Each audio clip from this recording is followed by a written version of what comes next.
ధర్మ ఐశ్వర్య హీరోయిన్లుగా నటించిన సినిమా drinker Sai. Brand of bad boys అనేది ఈ చిత్ర ట్యాగ్లైన్. ఈ చిత్రాన్ని Everest cinema, smart screen entertainments banners పై బసవరాజు శ్రీనివాస్, ఇస్మాయిల్ షేక్, బసవరాజు లహరీధర్ నిర్మించారు. కొన్ని వాస్తవ ఘటనల ఆధారంగా దర్శకుడు కిరణ్ తిరుమల శెట్టి ఈ చిత్రాన్ని నిర్మించారు. ఈ నెల 27న గ్రాండ్ రిలీజ్ కు వచ్చిన డ్రింకర్ సాయి సినిమా యూత్ తో పాటు ఫ్యామిలీ ఆడియన్స్ ఆదరణతో విడుదలై అన్ని చోట్ల విజయవంతంగా ప్రదర్శితమవుతోంది. ఈ రోజు drinker Sai cinema success meet ను హైదరాబాద్ లో ఘనంగా నిర్వహించారు.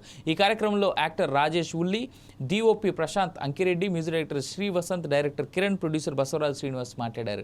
ఈ సినిమా ద్వారా ఒక మంచి సందేశాన్ని ఇస్తున్నామని వారు తెలిపారు. డ్రింకర్ సాయి సినిమాకు మంచి వసూలు వస్తున్నాయని, మేము పెట్టిన పెట్టుబడి సేఫ్ అయ్యింది అని, లాభాలు కూడా వస్తున్నాయన్నారు.